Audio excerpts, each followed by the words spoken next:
Welcome, everyone. Thank you so much for joining us here today. We're going to hold on just a minute while our platform's letting everyone in. But in the meantime, feel free to use the chat feature to say hello, give us a greeting, let us know where you're tuning in from today. We would love to hear from you. Just note that you are automatically muted and your cameras are turned off. So if you would like to communicate throughout today's presentation, we encourage you to use the chat to do so. Post your questions, your comments, and feel free to engage in there throughout today. Oh, hello. I see those greetings coming through. Thank you all for joining us. We're just giving our platform a minute to let everyone in, and we'll be started here shortly. Oh, how awesome. We have people from all over today. Hello. Hi, Lindsay. All right, well, I'm going to go ahead and get started. Thank you all for joining us and welcome to today's webinar, Becoming Kids' Role Model for Positive Food Relationship and Healthy Body Image, even if you haven't figured it out for yourself. My name is Jackie Zimmerman and I'm Mental Health America's Public Education Associate, and I'll be moderating today's webinar. I have just a few notes for you all before I introduce today's speaker. This webinar is being recorded and will be sent out to all registrants within 1 week. We currently do not offer CEUs, but you can request a certificate of attendance. So I'll post the link for you to do so in the chat here shortly, and then that also will be included in your follow-up email.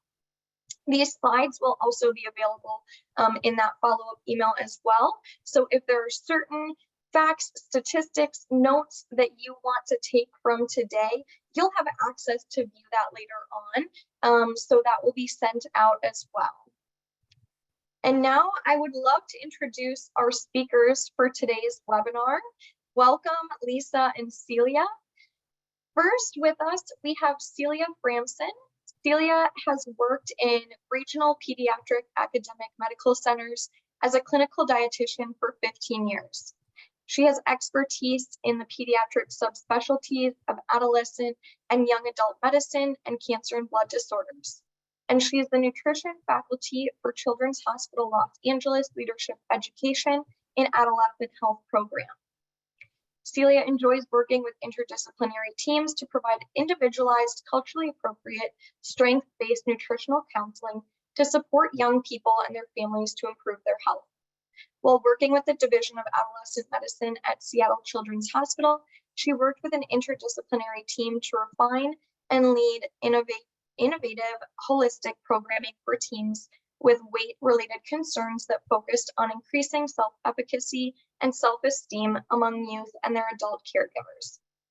She also works with interdisciplinary teams to treat young people with eating disorders across the spectrum of care. Welcome, Celia. We are so grateful to have you here with us today. And with us, we also have Lisa Radzik, who is the Executive Director at Withall, where she leads strategic growth as a sustainable social enterprise dedicated to the prevention of and healing from eating disorders. Lisa has more than 20 years of experience in public affairs, community relations, and law, and nearly 15 years of experience in nonprofit leadership. She's a graduate of Mitchell-Hamline School of Law, member of the Minnesota Bar, and a Minnesota Supreme Court appointee to Minnesota's Lawyers Professional Responsibility Board. Lisa does this work because she knows kids are not born with eating disorders, and eating disorders are not inevitable. She's lived with an eating disorder throughout childhood, which later evolved into a clinical eating disorder. It is through her experiences that Lisa's passion for this work is driven. And I will note that through my partnership with Lisa, I've been able to witness her knowledge and passion for this topic firsthand. And so we are so grateful to have you with us here today, Lisa. Thank you. Thank you, Jackie. I will then hand it off to these two wonderful ladies. We welcome everyone, and as many of you probably know or might not know, this is Eating Disorder Awareness Week. So we are just grateful to elevate this topic and this work throughout today's session so that everyone can leave with some new knowledge and skills from today. All right. Thank you, Jackie, so much. As I've mentioned to Celia, you'll see that there's times when she's on the webinar, times where she decides to sort of sit back. She's really, we're so lucky to have Celia Framson with us today. She's one of the foremost experts, I would say, in the country on this intersection between eating disorders and dietetics and feeding and pediatric growth, et cetera. So just so lucky to have her with us. And you'll see as I transition from what we'll first start out talking about into some of these real world on the ground questions about feeding and growth, and really looking forward to talking to Celia more about that as we get into this conversation a little bit. So our agenda for today, what we're going to cover is diet culture and body ideal messages, the impact on health, protecting health and well-being as it relates to a child's relationship with food and body, common questions about feeding and growth, as I just said, and then give you all a chance to ask us anything. So let's talk a little bit about this. First off, thank you all for being here.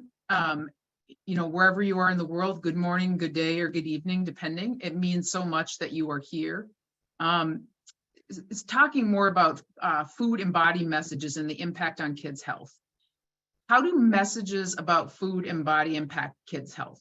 Well, first, I invite you to step back just a minute and think about the messages that you all, each of us, grew up with about food and about our bodies. I think it won't be hard for you to identify many messages that you received that were less than helpful or even harmful to your own food relationship and body image.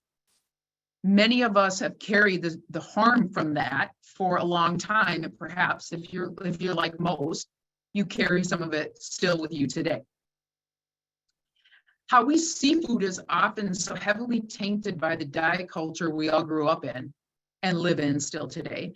And how we see our own bodies is so flooded with what we as children and as adolescents and as teens absorbed from the messages that surrounded us about a body ideal, either a thin ideal or a muscular ideal. And these are the harmful messages that we took in. For those of us who are parents or otherwise in a position to be a role model to children, which is most of us really, we might be aware already that we want to give kids that look up to us some different experience than we had, something more healthful or positive, and a different way of relating to food and body. Some of you may be well aware of this. Perhaps if you are like me, if you went down the road of disordered eating that became an eating disorder, and as those of you who have been there, maybe perhaps you're there still, you know it's a sort of form of hell that you wouldn't wish on anyone. And for that reason, you're certainly well aware that that's not what you want for kids. To others of you, you maybe haven't thought much about this yet, and that's pretty common too. As a person myself who has invested way too much of my time as a child, as an adolescent, and as a teenager with harmful thoughts about food and body, I thank you for being here today. And I hope that what we have to share will help and equip you with ways of approaching these subjects in ways that promote the health and well-being around food and body of the children you love. Lisa, I'm gonna hop in. Your audio is a little in and out. If you can try and speak as close to your mic as possible. Yes, thank you for telling me that, Jackie. Of course. Or to those of you who were struggling to hear. Let's hope this is a little bit better. Our body and food, how we think about these things, our body and food. We do it so often every day throughout our lives, we don't even realize that we're thinking, I believe, when we're thinking about food in our body. We can feel like this is how it is. And so certainly I think it's pretty rare that we step back and consider how ingrained our beliefs and our actions are about food and about body. So when you think about considering your beliefs and your actions around food and body, to suggest that, as I'm suggesting here, we can do it differently for our kids than maybe that we've experienced, it seems like it's impossible because it seems like it's too much.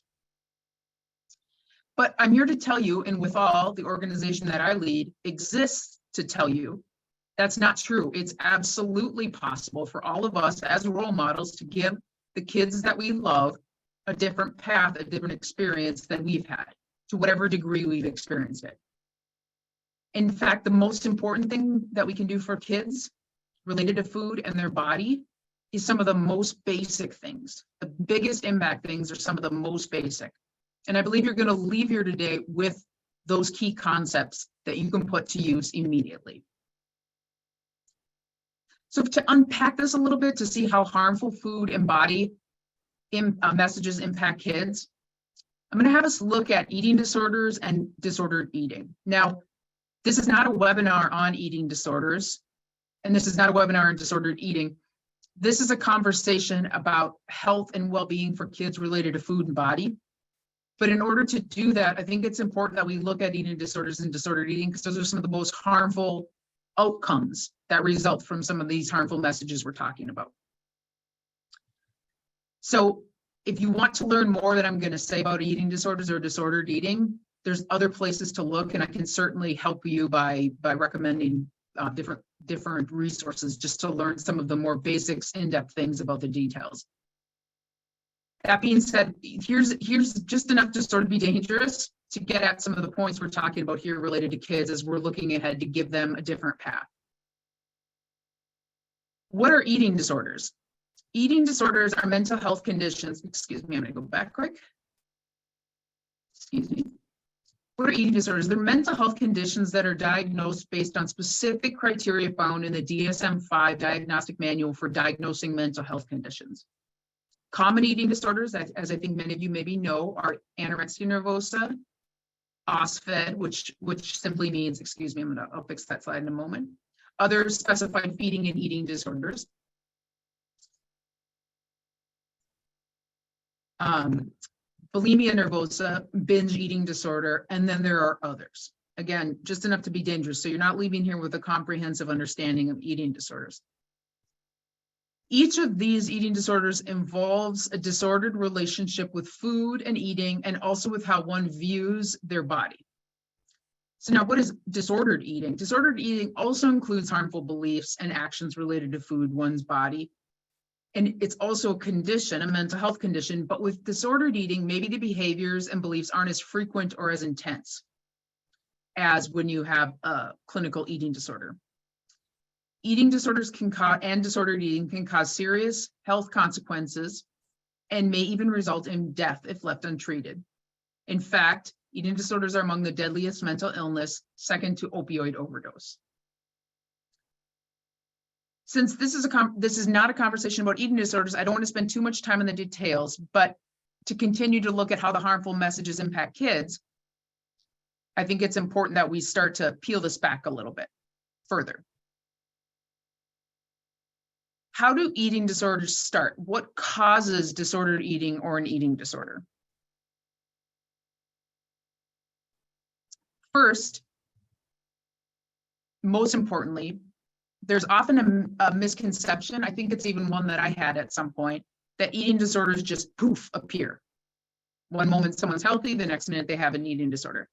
That's not true. That's sort of, I think that comes out of the media messages we get related to when we hear about someone having an eating disorder.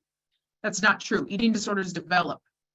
And so the development of this eating disorder happens over time. The thinking, the behaviors develop and increase until they reach a point when now a person is engaging in the harmful thinking and behaviors that fit the definition of disordered eating, or as I say, in the more intense cases, with greater frequency, now they qualify for a clinical eating disorder. So because of the fact that they develop over time, I think it's helpful, instead of thinking about what causes an eating disorder to suddenly develop, we think about it as what makes one susceptible to getting on the path that leads to disordered eating or an eating disorder. What moves somebody from a path of not at those greatest risks to keeping them sort of off that path? Well, let's keep looking a little bit more at how they develop in the first place. Bye. Do that one more time. Shout. First off, there's not one contributing factor. You can't say a person gets an eating disorder, develops an eating disorder, or disordered eating because of X. There's multiple factors. And as I say here, this isn't about the specifics and the detail of all of this. There's places you can find this. I'm going to give you a, let's say, 5,000 foot level so you understand the general concepts. What causes the development is an intersection of many things.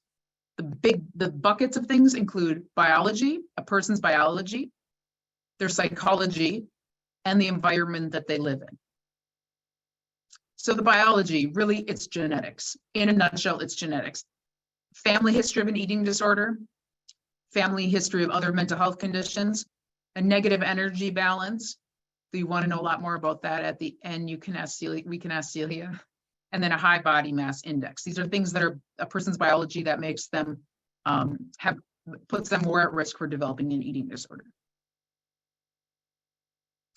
The next bucket is psychology. How does a person interpret and store the things they're exposed to? So what you see here is perfectionism, history of an anxiety disorder, body image dissatisfaction, behavioral inflexibility, appearance ideal, internalization, and then highly sensitive.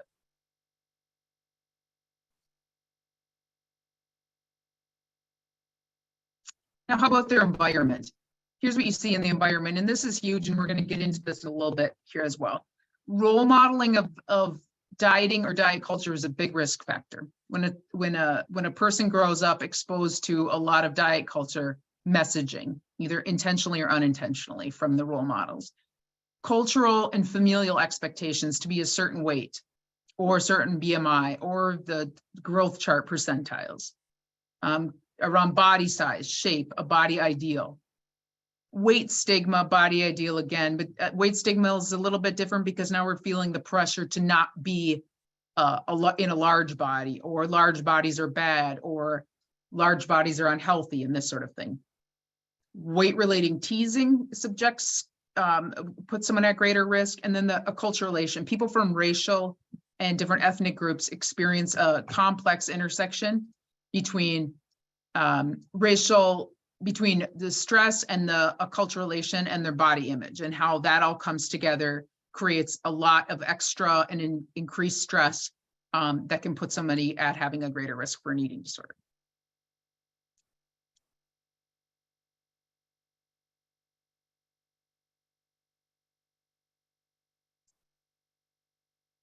There's one thing to note here too, just as a brief aside. I think a lot of times we think everything fits into the neat bucket. I personally, I don't know that Celia would agree with this, but I often think that sometimes when we're talking about one bucket, sometimes I think we don't stop to think about how it might in fact fit into a different bucket. For example, when you're talking about biology and the psychology, if someone is a perfectionist, it doesn't necessarily mean they're destined to have an eating disorder. What's important is that we're aware that when someone has these traits in combination with other factors, it makes the person more likely than someone without perfection to absorb harmful messages about a body ideal, which would then put them on the path to disordered eating and eating disorder. So it's not clean buckets, is what I mean here. For example, does body image dissatisfaction fit into psychology, or is it an environment, et cetera? So a lot of these you can question, and if it feels to you like, well, I would put that one there, I would just suggest you're not alone. Okay, so in summary, the path to an eating disorder, there's many risk factors that can contribute to putting someone on a path to an eating disorder. Some risks we can't eliminate. They're the way we're born, the way our genetic makeup is. Some people say that's as high as 50% of what contributes. Adults are in an important position to help eliminate or reduce key risks. And then awareness of all the risk factors increase the opportunities that we have for role modeling that promotes health and well-being, to provide appropriate additional support or boundaries when necessary or helpful, and then to allow us a chance for early identification of eating disorders. Because if we're aware of these risk factors, then we're more likely to see when a disordered eating and an eating disorder develops, so we can get somebody the additional support and care that they need, because that's going to be crucial for treatment success later on. So all of these things are very important. I want to highlight this piece though. Adults are in an important position to contribute to eliminating or reducing key risk factors that contribute to disordered eating or diseating disorders. If there is one thing, just one thing, that I could have every adult who loves a kid consider and remember, it is this. We send kids an incredibly powerful message about what matters with food and body. It's either health and well-being or it's diet culture, body ideal. It can't be both. I've spent a lot of time thinking about this. It cannot be both. You cannot be promoting diet culture and body ideal and still be promoting health and well-being with children. It has to be health and well-being or diet culture and body ideal. If you take from this slide, if that's all you take from today, and you do your best to choose health and well-being as what you role model and talk about with kids, you are doing your part to reduce the child's risks of developing disordered eating or eating disorders. You are helping them save time in parts of their childhood, their teenage years, their young adult years, saving them from feeling ashamed about their bodies, confused about food, etc. Which brings me to this next point, a disclaimer. For some of us, the concept that thinness, a body ideal, if you will, is essential to well-being or health, thinness or a body ideal over anything else is so ingrained, we simply are not able to see past that. I've been challenged by folks, maybe some of you are here today, who feel this, and they feel it in their bones. You have to be a body ideal in order to be healthy.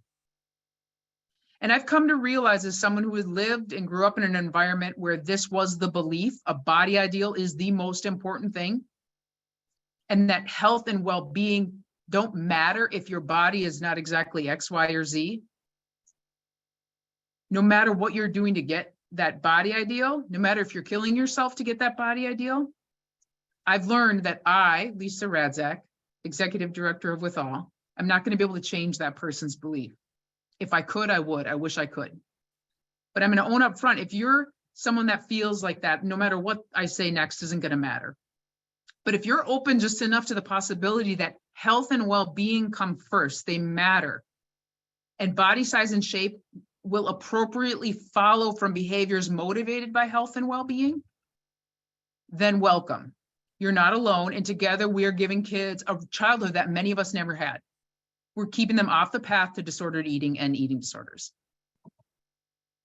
So do you agree the top priority is a child's well-being and health, and whatever body size or shape that looks like for that child? If yes, here's what you can do to promote health and well-being related to a child's relationship with food and body. 1, identify and question the harmful, I've got to adjust my screen here. The harmful ingrained presumptions we live with, including if this is harmful, if you believe that that it's health promoting to diet, that it's health promoting to label and avoid bad foods and engage in exercise with the goal of changing your body size or shape, that's something to be aware of and work to change. If you believe that thinner, lower weights is ideal, better, or favorable for health, that's something you need to be aware of and work to change. If you believe that higher weights are unhealthy or less desirable in any way, that is something you need to be aware of and work to change. If you believe that body size and weight must come first, then health, that is not possible. That is something you need to be aware of and work to change. So I'm throwing a lot of intense things at you here, but they all really, really matter. Again, I put this slide up again. Number 2 thing we can do, be aware that we send kids a powerful message about what matters most for body and mind. Health and well-being or diet culture and body size. Focusing on health and well-being. When we focus on health and well-being, kids will learn having a healthy body and a healthy mind is what matters most. Kids will learn and feel empowered to participate in taking care of their minds and bodies. And we will be teaching kids health-focused behaviors that leads them to engage in health-promoting behaviors for themselves. A child's healthy weight will follow from healthy behaviors. A child's mental health will follow from prioritizing well-being. And behaviors that promote well-being. If we're prioritizing a body ideal of diet culture with kids, doing so contributes to a child feeling shame about their body or about foods that they like. They feel they're delicious. It can also lead kids to dieting or restricting foods, a top determinant of a child going on to develop an eating disorder. I have a lot of typos in here. I thought I had them all. I'm really sorry. The key is kids may restrict foods or the result is kids may then restrict foods or engage in other unhealthy behaviors. We cannot change a child's weight. Pause and think about that. We cannot change a child's weight. A child's healthy weight, unique to each child, is the result of a child engaging in healthy behaviors. Excuse me. Number 3 thing we can do, notice and work to change expectations to be a certain weight, body size, or shape that fits the cultural body ideal. I'm kind of just unpacking the first one here, but we're going to keep going because this matters. So more about this body ideal. What do we mean with body ideal? We mean that there's a belief that there's a certain body size, shape, or weight that is desirable or necessary to be healthy or happy. Some of these things are so much a part of our culture that you stop and look at that and go, oh yeah, it's just startling to me, even as I do this work all day, right? It's still like, oh yeah. What do we mean by body ideal? Holding body size, weight, or appearance as essential to feeling good or fulfilled. Applauding weight loss. You don't know why someone lost weight. There's a million reasons why someone could lose weight. And yet oh my gosh, they look so great, they lost weight. Or, oh my gosh, look how good you look, you lost weight. You have no idea what went on for them to lose the weight. Negatively judging weight gain. You don't know why someone gained weight. They could be healthier than they've ever been in their life. And yet our first thing is, oh my gosh, look at they gained some weight, right? That's what I mean when we talk about a body ideal. And those things are very, very harmful to adults and to kids. What is believing in why is that harmful? The bodies we hold out as ideal are typically impossible, and if technically possible, are not healthy. By holding out an ideal, we send a message that other than the ideal is wrong or bad. It makes us adults feel bad. And for kids, at least 30%, they receive those body ideal messages as though if you're not that, you're wrong or bad or less than, and then take harmful action to pursue something that is impossible or unhealthy. Stating obviously things make us feel bad, they make the kids feel bad, less than, or as if something is wrong, as I've said. It wastes our time, it wastes our brain space, and it wastes our money. Notice, and another thing we can do for kids is notice and work to change our diet culture, the messages that our kids receive that are based in diet culture. What do we mean by diet culture? Dieting, restricting what we eat in order to lose or maintain weight. A culture that considers food as good or bad, as fattening or not fattening, as healthy or unhealthy, promoting the idea that food choices are a moral issue, right? Cutting out foods because of an idea that the food will increase our body size or weight. Applauding weight loss, holding out smaller bodies or people in smaller bodies as more beautiful or desirable, smaller bodies or more muscular, larger bodies. Condemning or negatively judging weight gain or larger bodies. Why is diet culture harmful? It promotes dieting, which is the #1 cause of eating disorders. It suggests that restricting or limiting foods is positive, healthful, or necessary. Restricting or limiting foods is harmful and results in negative physical and emotional outcomes. Dieting does not result in weight loss that is healthful. It wastes a lot of brain space. It wastes our time. It robs us of energy. It robs us of money. And the 5th and final thing I'm going to say is set boundaries to protect our kids from some of these messages. Two areas for boundaries: positive media. Select positive media and get rid of diet culture body ideal media. I'm going to talk about this in a second. And then make specific requests of teachers, coaches, doctors, grandparents, other role models that make up our kids' world to protect our kids from the unintentionally well-meaning but harmful messages. I'm going to say a little bit more about that in a second. Select positive media and get rid of diet culture body ideal media. Our kids are bombarded with media. I'm not the first one to tell you that. You need to tell you that. These messages that I just talked about relate to body image and food relationship. A lot of the messages our kids get come from media. Are those messages diet culture, body size ideal, or the messages that they're getting from the media sources, health and well-being? There's a sort of unwritten belief, I think, that's out there that, well, we can't control the messages that media sends to our kids. They're ubiquitous, they're everywhere.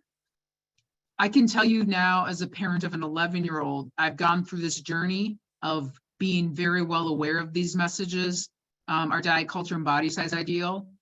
And now that she's in her getting closer to the tween ages, I think it is getting harder and harder with the messages. But up until this point, I can say there is a lot we can do to put boundaries around media with our kids, to find, and it's not hard to find positive media that is based in health and well-being, and to eliminate the media that has the diet culture body size ideal. And I know at first blush that seems impossible. It's like there's too much of it. It isn't. If you're clear that this is something you're going to do, it hasn't resulted in any power struggles, and it's been very possible to do that. And then when you see things that do come up when you're on the media and the sources, it's a point for conversation that you can have about, is that body realistic? Does that body look healthy? Do you think they can do the things that other bodies can do that are, et cetera, and so on. So I hope that people don't feel like, well, that's impossible, because there's a lot that can be done. Similarly, it's very fair and reasonable, and we actually recommend it at Withal, to make specific requests to help the role models that our kids are with throughout the days, allies in this, to protect them from harmful messages. In addition to requests about eliminating diet culture and body ideal talk, you can make requests about media use as well, as I just talked about. So at Withal, we really believe that sort of these are the key pillars of a child's world. You can I think it's very fair to, from parents, you could put aunts and uncles. For teachers, you could put school administrators, daycare instructors, et cetera. So there's pieces of this, but the pillars of our child's world, you can identify them as an adult. And what we've created at Withal, you can find it at whattosaynow.org, is a parent power pack for how to share some of the things I just talked about with family members, the well-intended grandparents who are real focused on, boy, XYZ has sure put on some weight, and it's like, please stop, right? So we have a resource for grandparents, resources for coaches, resources for healthcare professionals regarding not talking to kids about weight and body mass index, et cetera. And also resources for teachers, I think is the one I missed. So in summary, and then we can get to some of the really good stuff with Celia as well. Help protect health and well-being for a child's relationship with food and body. Identify and question your own body ideal and diet culture beliefs. Remember, we send kids an incredibly powerful message about food and body. So decide if you're going to choose health and well-being or diet culture and body ideal. Number 3, diet culture messages are powerful. Protect kids from them. Put boundaries around them. Harmful body ideal messages are powerful. Protect kids from them. And setting boundaries to protect kids with requests of other adults, and to do that with the media sources that your child takes in. Again, some other resources at whattosaynow.org. We've created some videos of what to say Q&A that's going to be, some of them are similar to the conversation we'll have here today with Celia Franzen, but also some additional thing of what a parent's guide to social media, and a whole bunch of other things. So if you check out those resources, I think they're very helpful, and we're always looking for people to send us requests for more resources. So do not hesitate to email.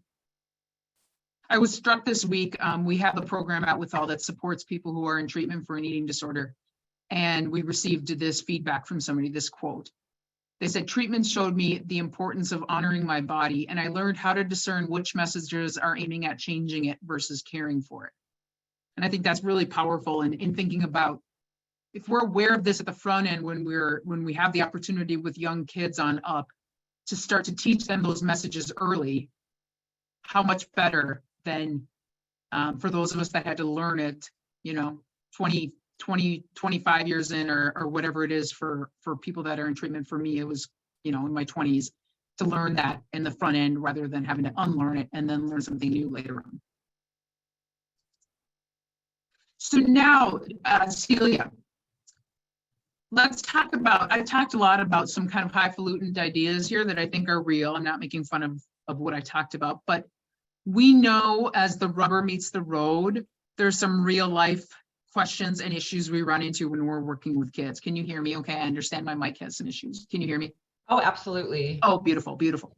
So I just wanted to throw at you some of the most common questions we receive from parents and other caregivers. And then hopefully this will give you those of you who are with us today a chance to share your questions if you haven't already as it relates to some of these things. So first question for you, Celia, what if a kid seems to be gaining weight too quickly? You know, just over the last couple months, here's a question, just over the last couple months, my daughter's gotten a lot thicker and I'm worried her snacks or meals aren't right for her. How do I know if she's growing as she should versus maybe too quickly and I should do something? Yeah, I think that's a really good question. And I definitely think that's that is a scenario that that parents find themselves in. So the first thing to be aware of course, is that at different stages of development, weight gain looks different. And of course, every kid's body is different. And so in general, for people in bodies that were assigned male at birth, when they go through their puberty, they have a height spurt before, they have a weight spurt before their height spurt. And so their body might look a little thicker before it's taller. And for girls, that's not necessarily true. So it's always good to check in with your pediatrician if you're really feeling a little bit unsure. But I would definitely caution you against saying anything. I think that's the main thing, is that if you're having some worries about some changes to your child's body shape or size, you certainly don't want to say something like, oh, no more dessert for you, or, oh, I noticed that you were eating a lot. Because just like Lisa said so aptly, it's really easy to create shame in the minds and hearts of our little ones, and so we really do want to protect them from our adult fears in that way. And I would also point to other things that may be going on in their lives. So are you checking in with how they're doing at school, with their friendships? Is there stress going on in their in their social circles? Are they, how are they doing getting their homework done? And have any of their behaviors changed? And so I definitely would just caution against making any changes, especially singling out. We want to really be careful not to single out kids. I get that question a lot. I have 2 or 3 children in my family, and everyone has a different nutritional need.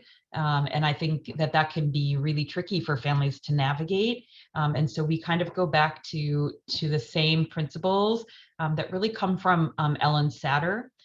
So if your audience is not aware of Ellen Satter, and I could put her name into the chat as well. So Ellen Satter has done quite a bit of research. She's an RD and an LCSW, and she and her institute have done quite a lot of research on childhood feeding. So a lot of what we know about kind of healthful, non-weight-centric childhood feeding practices comes from her and her team's work. And so there's a lot of good resources on her website as well. And I love what you said about, not putting our adult stuff on our kids. Because in fact, part of this could be they're not gaining weight too quickly, and maybe it's our own kind of cracked or broken lens that sees it as thicker when it could be the healthiest possible body for the kid. I think you said that too.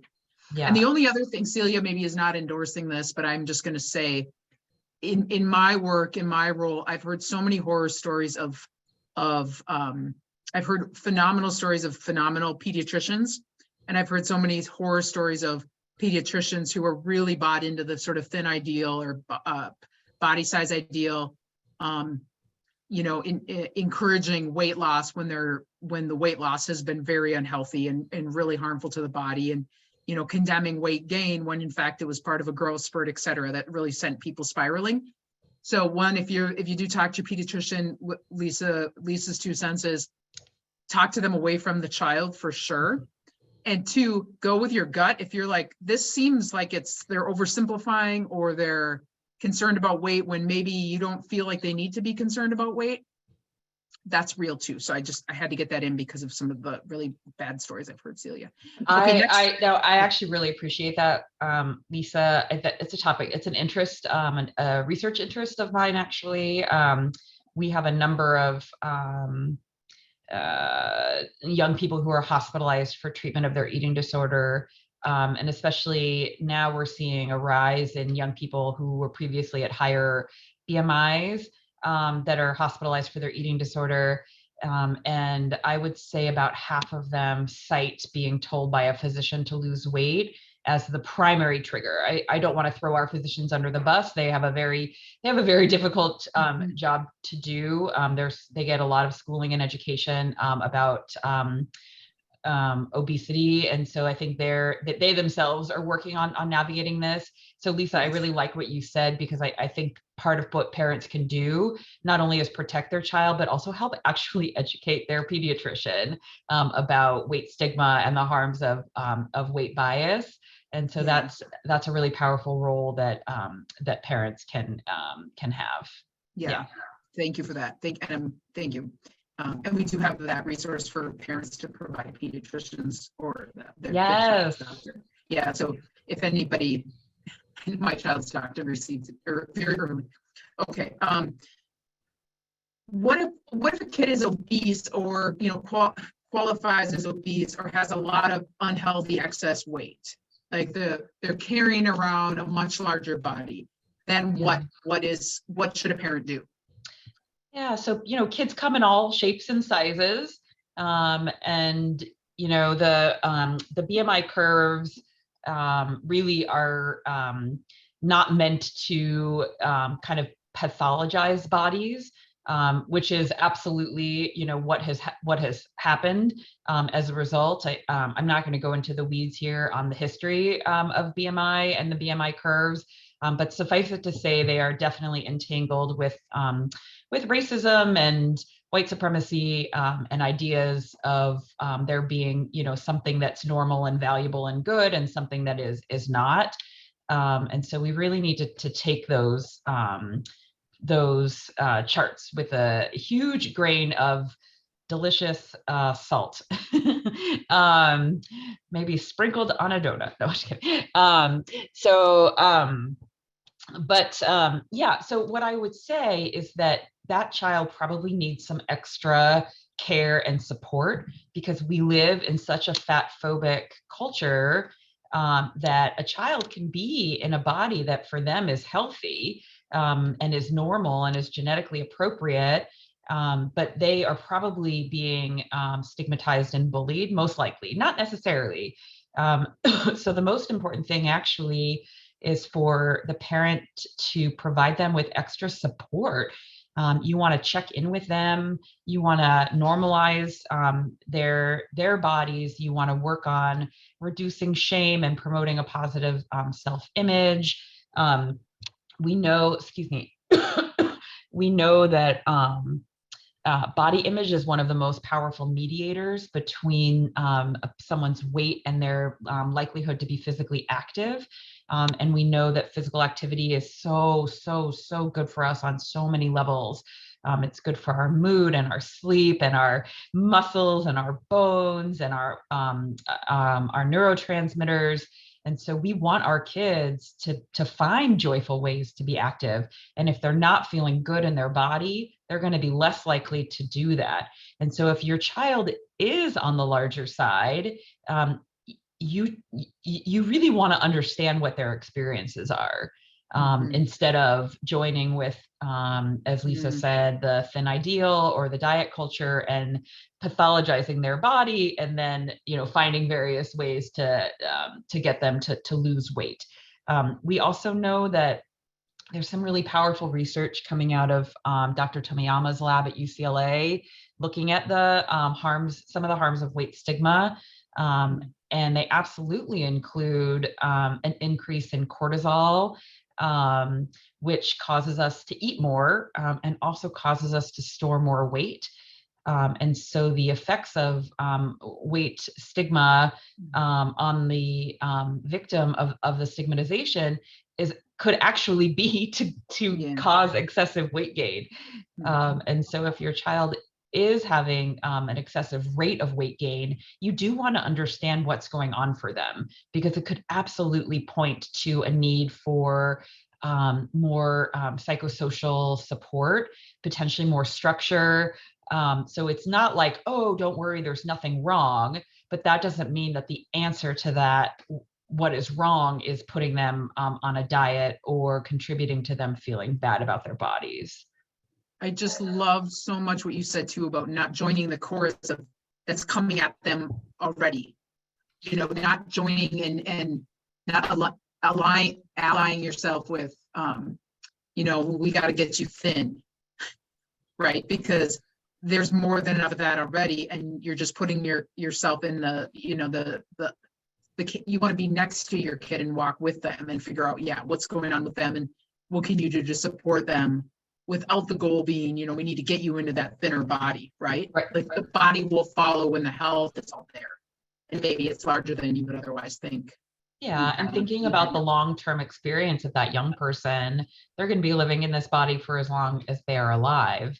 And, you know, if we set them up with the dieting mindset when they're young, they're going to be battling that for their whole life, versus finding some peace and equanimity, both with their relationship to food and also to their bodies. Yeah, thank you.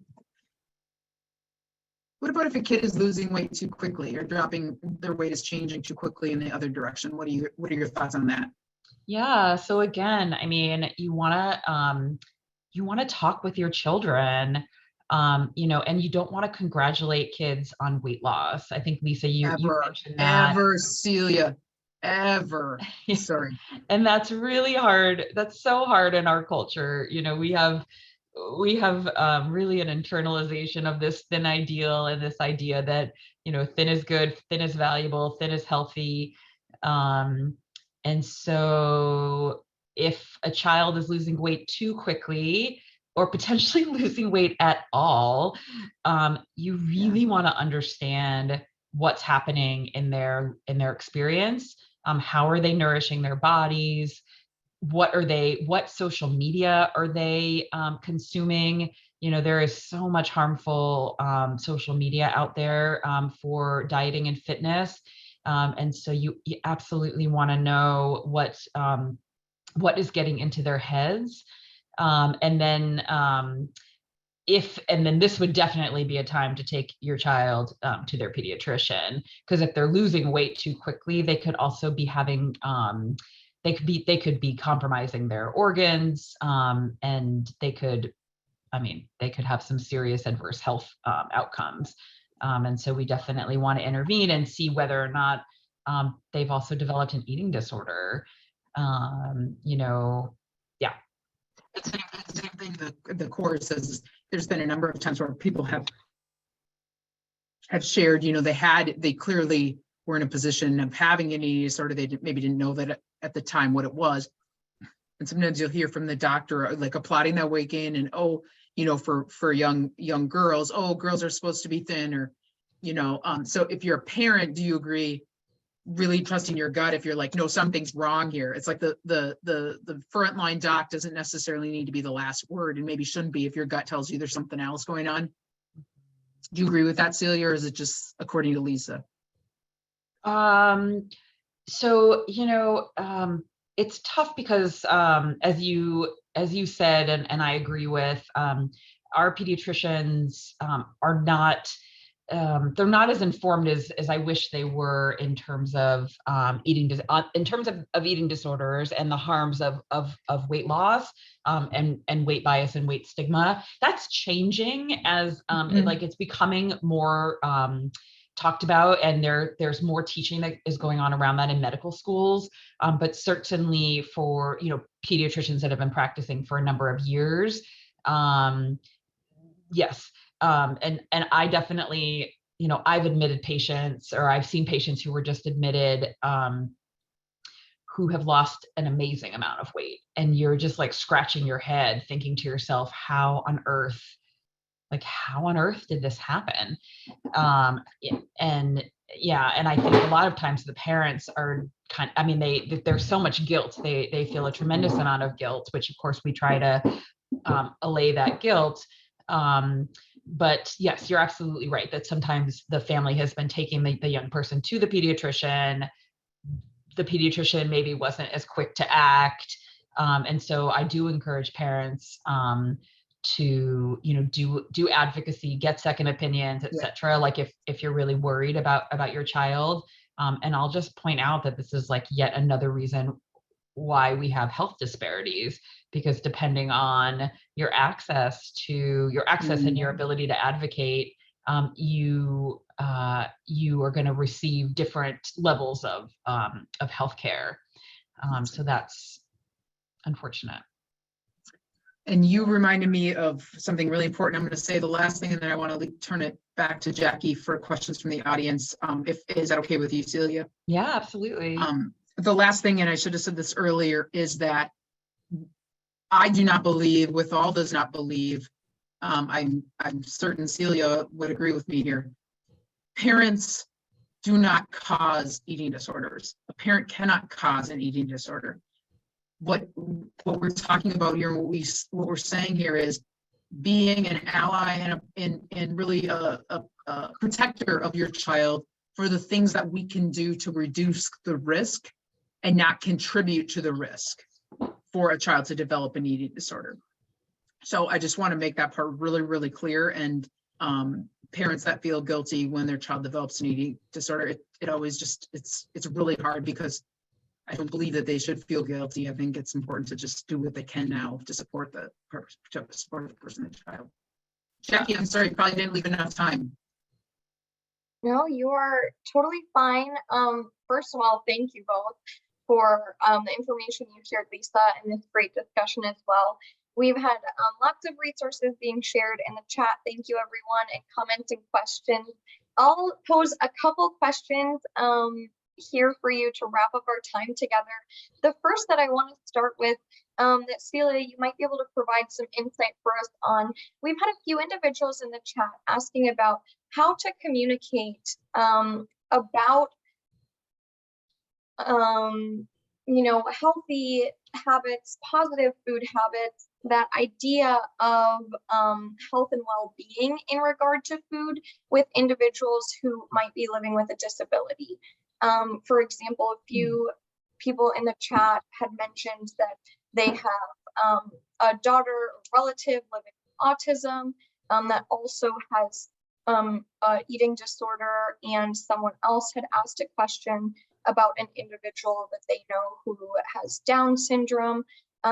So when we're looking at different populations in regards to these conversations, how can parents or friends or family support that idea of health in regards to food?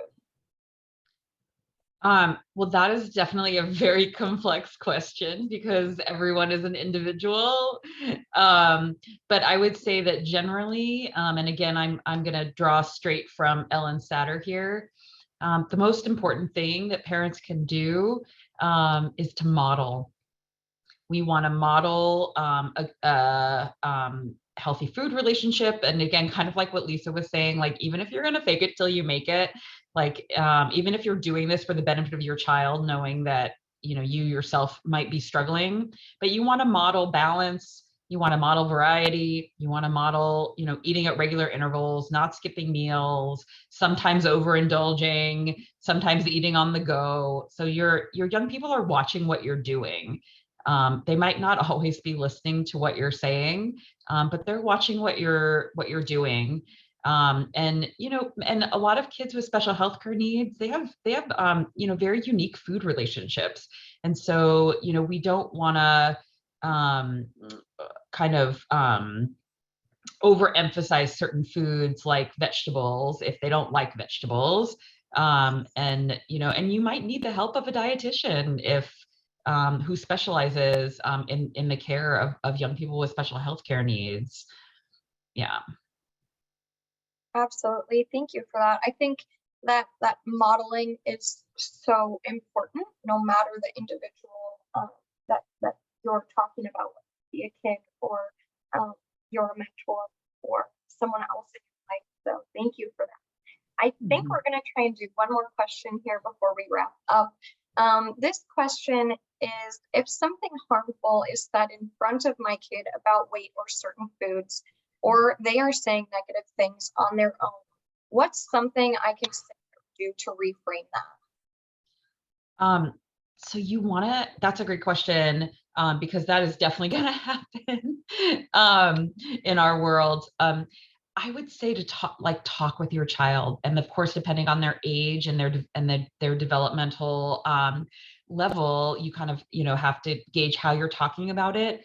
But the more that you can have an open, kind of honest exchange with the young people in your lives, and let them know that they can always come to you with any difficulties that they're having, and that it's absolutely not okay to make them feel bad about their bodies. Like their birthright is to feel good in their bodies. And so if people in their circles are making them not feel good in their bodies, that's something that their parents and the adults that take care of them need to know about.